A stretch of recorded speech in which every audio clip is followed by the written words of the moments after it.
நட்சத்திர எழுத்தாளர் ரா முருகவேலின் மிளிர்கள் இப்போது ஆடியோ ஃபார்மேட்டில் உங்கள் விகடன் பிளேயில். இப்பவே விகடன் ஆப்பை இன்ஸ்டால் பண்ணுங்க. பிளே ஐகானை கிளிக் பண்ணி மிளிர்கள் கேளுங்க.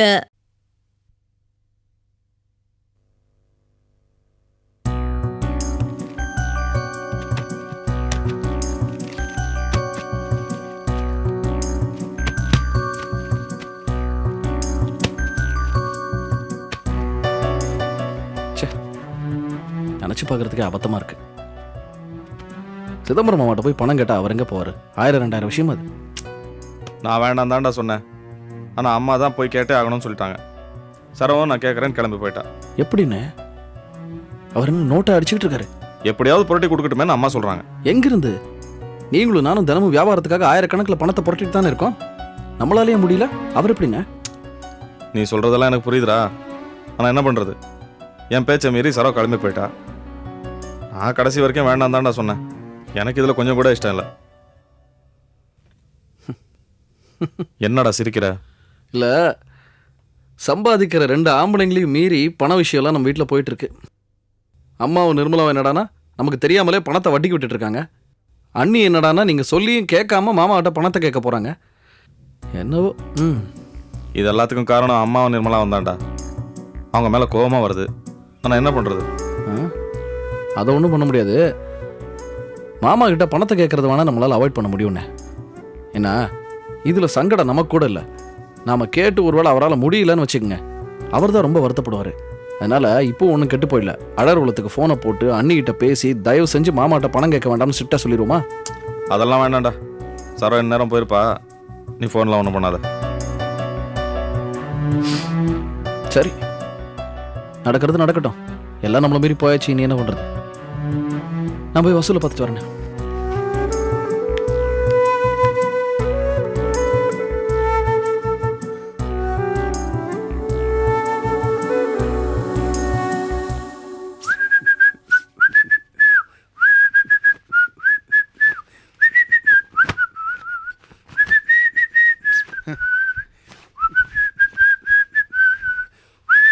என்னடா குமார், வானத்தை பார்த்து விசில் அடிச்சிட்டு இருக்க?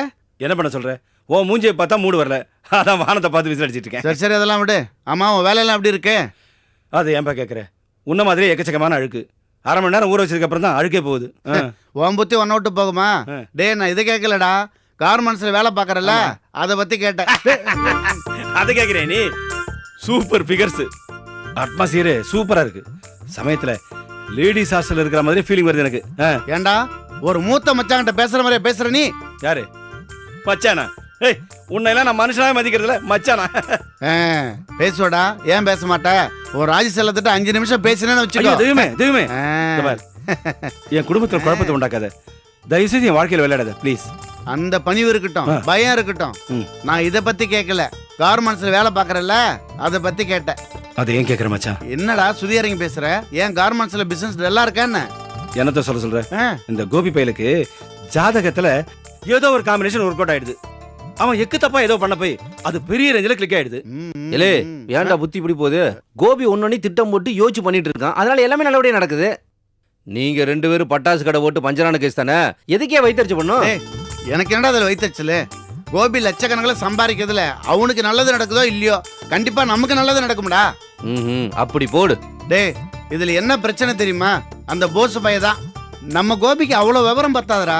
அவன் என்ன நினைச்சிட்டு இருக்கான்? அந்த போஸ் பையதான் கடுமையா உழைச்சி கார்மெண்ட்ஸை தூக்கி நிறுத்துறதா அவன் நம்பிக்கிட்டு இருக்கான். விட்டா கார்மெண்ட்ஸே போஸுக்கு எழுதி வச்சிருவான் போல இருக்கு. கரெக்டா சொன்ன.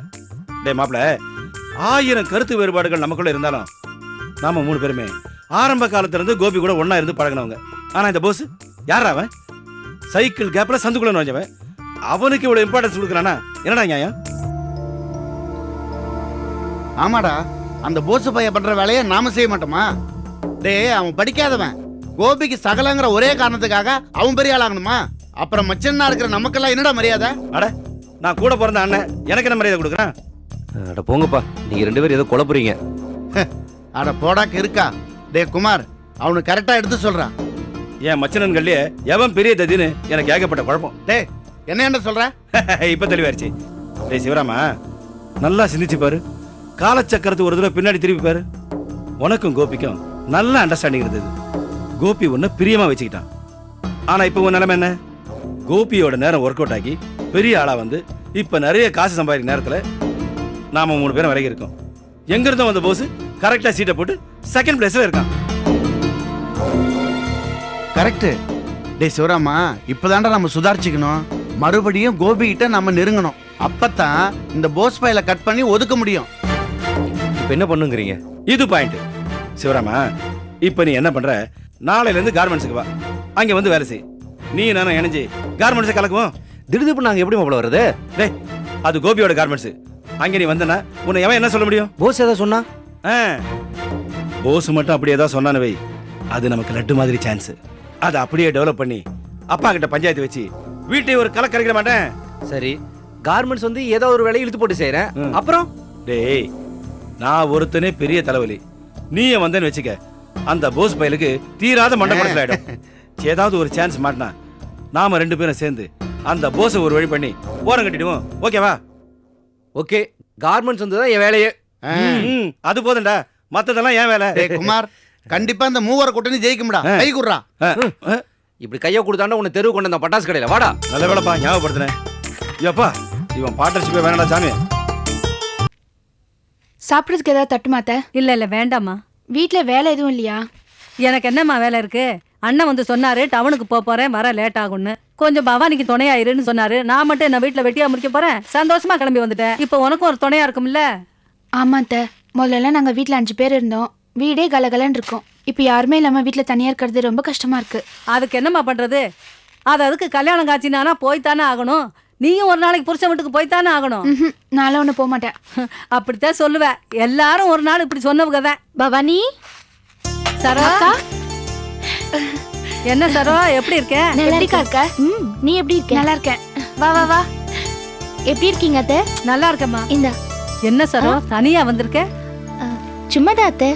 ஏதாவது பிரச்சனையா? சச்சே, அப்படிலாம் எதுவுமே இல்ல. கேக்குறேன்னு கோச்சுக்காத. குழந்தைய மட்டும் தூக்கிட்டு தனியா வந்திருக்க?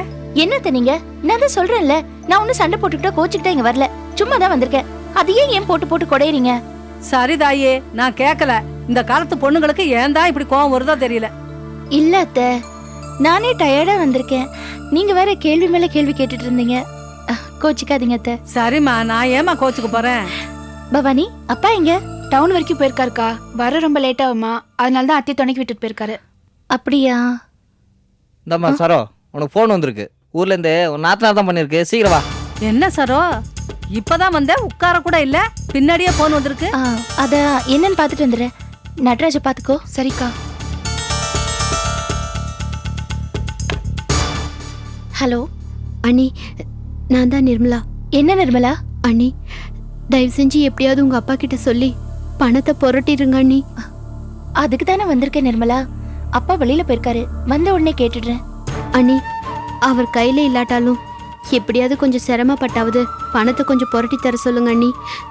இது என் வாழ்க்கை பிரச்சனை. நிர்மலா, என்ன இப்படி பேசுற? உன் வாழ்க்கை மேல எனக்கும் அக்கறை இருக்கு. அதுக்கு தானே இங்க வந்திருக்கேன். நீ தைரியமா இரு, எல்லாம் சரியாயிடும். நான் பயப்படுறதுக்கு காரணம் இருக்கு அண்ணி. அவருக்கு இந்த பணம் கிடைக்கலன்னா அவர் என்ன ஒரேடியா தலை முழுகினாலும் முழுகிடுவாரு. அப்புறம் என் வாழ்க்கை கொஞ்சம் யோசிச்சு பாருங்க. நிர்மலா, நீ வயிற்று புள்ளக்காரிமா. தேவையில்லாததெல்லாம் கற்பனை பண்ணி இப்படி வருத்தப்பட்டு இருக்க கூடாது. நீ தைரியமா இரு, இந்த பிரச்சனையை எப்படியும் சரி பண்ணிடலாம். உங்களை தான் நான் நம்பி இருக்கேன். மற்றவங்க எல்லாருமே என்னை கைவிட்டுட்டாங்க. என்ன நிர்மலா, பெரிய பெரிய வார்த்தையெல்லாம் பேசிக்கிட்டு. இது பாரு, கொஞ்சம் நம்பிக்கையோட இரு. நான் நிச்சயமா நல்ல செய்தியோட தான் வருவேன். பணத்தோட வாங்க அண்ணி. அதானே நிர்மலா சொன்னேன். வச்சுட்டுமா? வச்சிருங்க.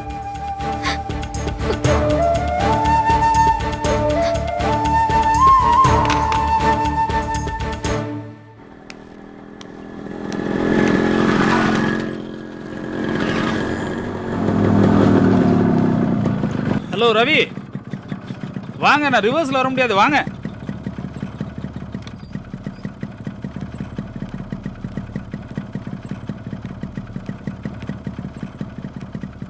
நீங்களா? நானே தான். எப்போ ஊர்ல இருந்து வந்தீங்க? ஏதோ அழகர் குலத்துல இருந்து அந்த மாதிரி கேக்குறீங்க. யுனைடெட் ஸ்டேட்ஸ் ஆஃப் அமெரிக்காவில இருந்து வந்திருக்கேங்க. ஸ்டேட்ஸ்ல இருந்து எப்போ வந்தீங்கன்னு கேட்கணும். நீங்க நல்லா இருக்கீங்களா? நான் நல்லா இருக்கேன். நீங்க எப்படி இருக்கீங்க? நல்லா இருக்கேன். ஆமா, அம்மா இறந்து போன விஷயம் உங்களுக்கு தெரியாதா? பேச்சு வாக்கில் நிர்மலா சொன்னாப்ல. இதை பாருங்க ரவி, இப்ப வயசாயிட்டாலே போய் சேர்றதுல ஒன்றும் பெரிய தப்பு இல்லை. இப்ப அமெரிக்காவை எடுத்துக்கிட்டீங்கன்னா இந்த சாவெல்லாம் ரொம்ப ஈஸியா எடுத்துக்குவாங்க. இப்போ சாவுகிட்ட பாத்தீங்கன்னா ஈவினிங் பாடியை டிஸ்போஸ் பண்ணிட்டு ஒயின் சாப்பிட்டு ஹாப்பியா பிரிஞ்சு போயிடுவாங்க. நம்ம ஊர்ல தாங்க 1 இயர் இழுத்துறானுங்க, 3ஆம் நாள்ன்றானுங்க, கருமாதின்றானுங்க, அப்புறம் திதின்றானுங்க. இப்படி 1 வீக் சாவு வீட்டுக்காரன் வீட்டுல வந்து சாப்பிட்டு அவனை பினான்சியலா வீக் பண்ணிடுறாங்க. இதெல்லாம் யோசிக்கிறப்போ நீங்க எதையும் ஈஸியா எடுத்துக்கணும், டோன்ட் வரின்னு விட்டு தள்ளிடணும். நீங்க ரொம்ப படிச்சவங்க, அதனால தான் இந்த மாதிரிலாம் சொல்றீங்க. படிச்சிருந்து என்னங்க பிரயோஜனம்? வேட்டி கட்டின பார்ட்டியெல்லாம் அந்த கம்ப்யூட்டர் இன்ஜினியர் ஏமாத்திட்டு போயிட்டானுங்களா? என்ன சொல்றீங்க? இதை பாருங்க, அது பெரிய பேட் ஸ்டோரிங்க. அஸ் எ பிசினஸ் மேனா உங்கள்கிட்ட சொல்றதுல ஒன்றும் தப்பு இல்லை. புரியலையே, என்ன சொல்றீங்க? யார சொல்றீங்க? பொதுவா சொன்ன Ravi, let me make it clear. இப்போ நான் இருக்கேன், என் திறமையை பார்த்து அமெரிக்காவில் கூப்பிடுறாங்க. நான் என் ஒய்ஃபை அவங்க ஃபேமிலியை நம்பி இங்கே விட்டுட்டு போறேன். எனக்கு நல்ல சம்பளம், அதை நான் இங்கே அனுப்பி வைக்கிறேன். இது வரைக்கும் உங்களுக்கு கிளியரா புரியுதா? சொல்லுங்க. ஆனா நான் நம்பின என் ஒய்ஃபு கிட்ட அவ நம்பின அவனுடைய பிரதர் மாணிக்கம் அவ பணத்தை வாங்கி நைஸா அவிக்கிட்ட கேட்டா பிசினஸ்ல முடக்கிட்டாராம். என்னங்க பெரிய பிசினஸ்? அழுகி போன காய்கறியை ஏமாந்த மக்கள்கிட்ட விக்கிறாரு, இத போய் பெரிய பிசினஸ்ன்றாரு. நம்ம ஊர்ல தான் யார் வேணாலும் பிசினஸ்ன்ற வார்த்தையை யூஸ் பண்ணலாமே, அது அவ்வளவு சீப்பா போயிடுச்சு. நீங்க யார சொல்றீங்க? நான் பொதுவா சொன்ன ரவி. எனக்கு தெரிஞ்சு மாணிக்கத்துக்கிட்ட பிடிக்காத குணம் இருந்தாலும் பிசினஸ் நல்லா பண்ணுவாரு. அவர் தங்கச்சி மேல ரொம்ப அன்பா இருப்பாரு. இதோ பாருங்க, உங்களுக்கு நான் இன்னும் முழு விவரமும் சொல்லல. என் பணத்தை நான் திருப்பி கேட்டேன், அதுக்கு பெருசா சண்டை போட்டு கடைசியில என்ன வீட்டை விட்டு வெளியில அனுப்பிச்சிட்டாங்க. இப்ப நான் அந்த வீட்டுல இல்ல தெரியுமா? அட, வெளியில வந்துட்டீங்களா? இப்ப சொல்லுங்க, உங்க மாணிக்கு என்ன பத்திரமா தங்கமா? சரியான பச்சு வந்தீங்க இருந்தால. எனக்கு என்னமோ மாணிக்கு இந்த பிரச்சனை கூடிய சீக்கிரம் தீர்த்துருவாருன்னு நினைக்கிறேன். ஏன்னா அம்மாவையும் தங்கச்சியும் விட்டு கொடுக்க மாட்டாரு. அதானே, நீங்க சகலையை விட்டு கொடுக்க மாட்டீங்களா? இப்பெல்லாம் அப்படி இல்லைங்க, நான் வரேன். இவருக்கு என்ன பிரச்சனையோ?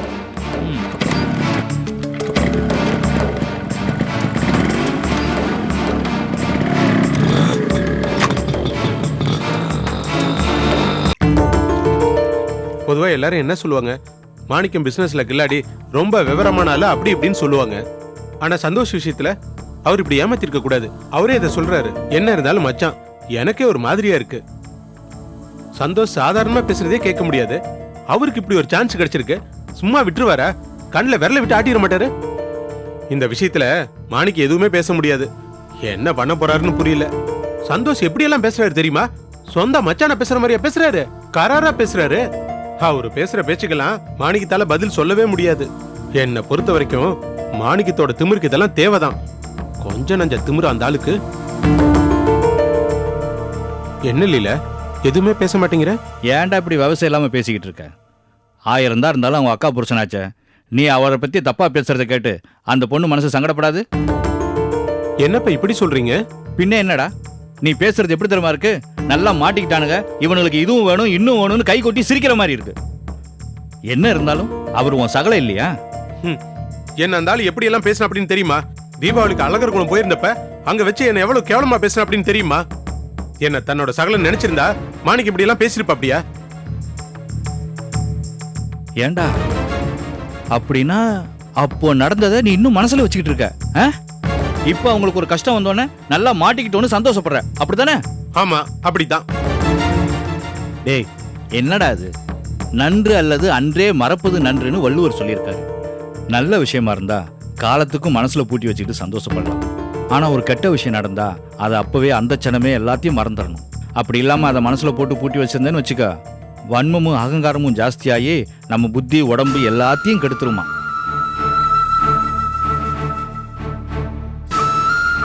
இதை பாடுறா, எல்லாரும் உன்ன மாதிரி தேவையில்லாத விஷயங்களை மனசுல பூட்டி வச்சுக்கிட்டு தெரிஞ்சா யாரும் யாரோடையும் சந்தோஷமா இருக்க முடியாது, நிம்மதியா வாழ முடியாது, சிரிச்சு பேச முடியாது. மனசுல தெளிஞ்ச நீரோட மாதிரி சிந்தனை வேணும், சாக்கடை மாதிரி எண்ணங்கள் இருக்கக்கூடாதுரா. என்னப்பா இது நீதி போதனை கிளாஸ் மாதிரி பேசிட்டு இருக்கீங்க? உங்களுக்கு என்ன திருத்தணும்னு நினைப்பு இருக்கு. சரி, உங்க பேச்சை கேட்டு நான் திருந்துறேன்னே வச்சுக்குங்க. மற்றவங்க அந்த மாணிக்கம் அவங்க எல்லாம் அப்படியே இருப்பாங்க, நான் மட்டும் மாறணும், பழசெல்லாம் மறக்கணும், அவங்க இன்சல்ட் பண்ணதெல்லாம் மறந்துடணும்னு சொல்றீங்க. இதுல என்னப்பா நியாயம்? டேய், உன் வீடு குப்பையும் கூலமா கிடக்குது, கூட்டி சுத்தம் பண்ணுன்னு நான் சொல்றேன். எழுத்த வீடு குப்பையும் கூலமா கிடக்குது, நான் ஏன் என் வீட்டை கூட்டி பெருக்கணும்னு சொல்றியே, இது என்னடா அர்த்தம்? நீங்க சொல்றது கரெக்ட் தான் மாமா. டேய் ரவி, இருக்கிற வரைக்கும் நல்லபடியா ஒத்துமையா இருந்துட்டு போகணும்ப்பா. உங்க அம்மா போனா போகும்போது என்னத்தை கொண்டு போனா சொல்லு? ஒன்றும் இல்லைல்ல.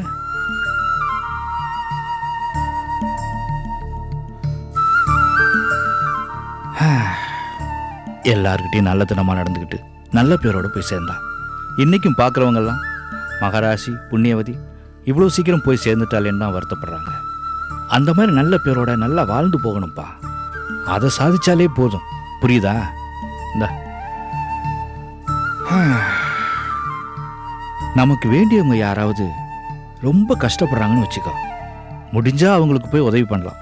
அப்படி முடியலன்னு வச்சுக்கோ, ஏன் அட்லீஸ்ட் அதை பார்த்து சந்தோஷப்பட்டு கிண்டல் பண்ணாமலாவது இருக்கணும்.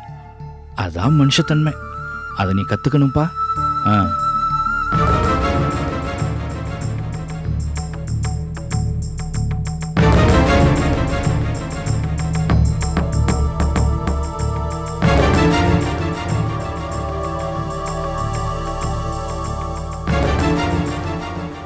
ஏய், இங்க பாருடா. என்னது இது? நாய்க்குட்டியா? இந்த கையில வச்சுக்கோ. ஐ, வருது வருது. இங்க பவானி அக்கா, நீ நட்ராஜ பாத்துக்கோ, நான் சமையல முடிச்சிட்டு வரேன். சரி. ஏய், யாரு சரவா? அப்பா. வா வா, எப்படி இருக்க? எப்போ வந்த? காலையில வந்துட்டேன். அப்படியா? இவர் வேற வந்திருக்காரா? வா வா வா, தாத்தா கிட்ட வர மாட்டியா? அம்மா மாப்பிள்ளைங்க. நான் மட்டும் தான்ப்பா வந்திருக்கேன். தனியா வந்தியா? ஆமாப்பா. ஏம்மா, ஏதும் பிரச்சனையா? மாப்பிள்ளைக்கு உன் மேல வருத்தமா? சேச்சே, அப்படிலாம் எதுவுமே இல்லப்பா. நீங்க தயவு செஞ்சு பதட்டப்படாதீங்க. எப்படிம்மா பதட்டப்படாம இருக்க முடியும்? இந்த மாதிரி ஒரு வீட்டுல பொண்ணு கட்டி கொடுத்துட்டு பொண்ணு தனியா வந்து குழந்தையோட நின்னா எந்த தகப்பனுக்கும் பகிர்ந்து தான் இருக்கு. அப்பா, நீங்க அதெல்லாம் நினைச்சு வருத்தப்பட வேண்டியதில்ல. இப்பெல்லாம் அவர் என் மேல ரொம்ப பிரியமா இருக்காரு. நிஜமா? ஆமாப்பா. அது போதும்மா. நான் நல்லா இருக்கிறேன், என் புருஷன் என்கிட்ட சந்தோஷமா இருக்கிறாரு. இதை தவிர ஒரு பெத்தவனுக்கு என்னமா கேட்க வேண்டி இருக்குது? அப்பா, அழக்கூடாது செல்லம், அழக்கூடாது. அழாதுடா. ஏன் குழந்தை திடீர்னு அழறா? பசிக்குது போல இருக்குப்பா. அப்படியா? போமா, போய் பால் எடுத்துட்டு வா. போ. பால் இல்லையேப்பா. இல்லையா? சரி பரவாயில்ல, வராத விருந்தாளி வந்திருக்கிறாரு. அழாதடா அழாத. போய் கறந்த பசுபாலா வாங்கிட்டு வரேன், பாத்துக்கமா.